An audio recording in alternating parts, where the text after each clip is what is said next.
Well, the first time that I came to this theater, I was a child, and I was so small I had to sit in my daddy's lap to see the stage. And my father was blind, but he loved theater. And any number of times when there'd be a good show in town and my mother wasn't able to come with him, he'd get me out of school to come to the Opera House, especially. Now, he never missed an L.G. Fields minstrel. That was part of it. Mrs. Mary Earle Smith, like many in her generation, remembers the heyday of the Grand. At the turn of the century, a night on the town in Meridian meant donning gowns, top hats, and canes for a grand night at the Grand Opera House. For this small railroad town, the Opera House was the center of cultural activity with concerts, plays, vaudeville, and minstrel shows. When the age of the talkies came, the Grand drew its last curtain and closed forever. It was a short forever. Meridian has rediscovered the Grand, and it's being restored. Helen Hayes performed here. Executive Director of the project, Elliott Street. And I had been following the progress of the Opera House since 1965 when I was TV camera operator at WTOK TV here. I watched Willie Hatcher heat mount those pictures in that album, and I walked up to him, and you know, we were basically allowed to do anything we wanted to in the newsroom because, you know, news didn't happen all the time. So I walked in, I looked over his shoulder, I said, "Willie, what are you up to there?" You know, he says, "I'm going to win a prize. I'm going to win the prize for the most outstanding civic project that would help bring people into Meridian and all that." So that was the beginning nucleus when he said, yeah, it's restoration of the Opera House. And I said, "What Opera House?" And that was basically it. And from 65 on, I followed the rumblings and the grumblings of getting this thing off the ground.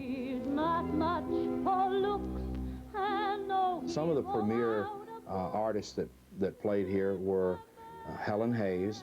She played in Pollyanna when she was around 12 here. Lon Chaney, although we're not sure whether it was just in the movie that he played here, The Phantom of the Opera. Otis Skinner. We have records that Sarah Bernhardt were here, or at least we're trying to find the records, I should say. That's one of the legends that's been handed down. Enrico Caruso, perhaps. Let's see, who else might ring a bell? George Gershwin. We're trying to find out whether George was really here or not. Mary Garden played here. She had a concert here. So did Schumann Hank. We were really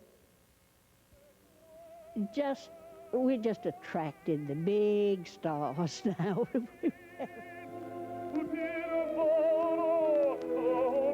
People came, they expected to come to the Opera House when they visited anybody in Meridian. They expected that. It was the thing to do. You had the feeling that you were in high society when you were in the Grand Opera House in Meridian, Mississippi.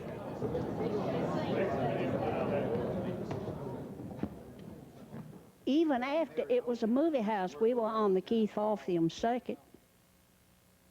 We always had some sort of live entertainment here, almost up to the very last gasp.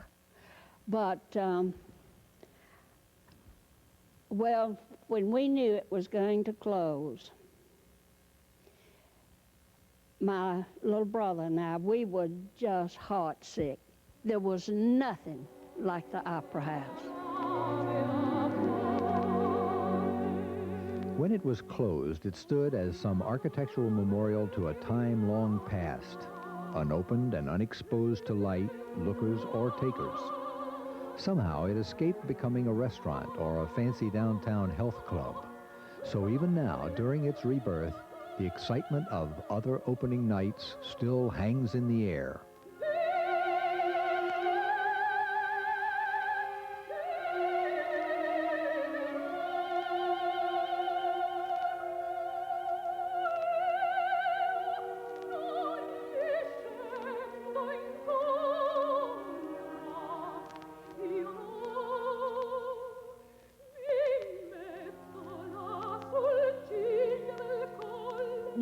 you just can't say too many nice, wonderful, beautiful, luscious things about it, because that's the way it was.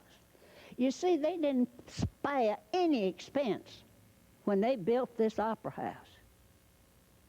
And as one of the builders said one time, only the finest was good enough. That's what went into this place. There was nothing shoddy about it. There was nothing cheap. Everything was top-notch and plush. And it was quite a beautiful place when it was first built. Everything was gold and gilded. It was very ornate. There's several features about the box seats that are interesting. Of course, we've got a good bit of historic fabric left in the draperies here, plus a little dirt and dust. The relief figures, or the relief portions of the columns, are all paper mache. And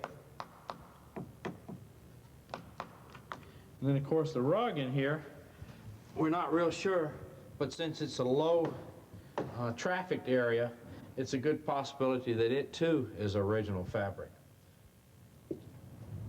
Between the original lighting systems here, you have the gas light system. Of course, that lit the entire building as well as the auditorium space. And then, of course, the modern lighting system, which, of course, was the first generation of incandescent. Of course, here is the communication system. It's actually a little blowpipe that actually has a whistle in it, and you can actually talk up and give cues to the men up above there.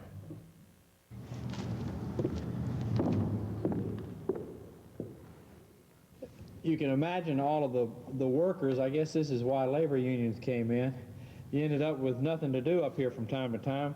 They ended up carving their names in the wall here. It says 1907, HCP, $10,000 or something. Overseeing all the changes of the Opera House has been the grand old lady. Well, she may be shabby, but as somebody once said in an article they wrote about the Opera House, she's still a grand old lady.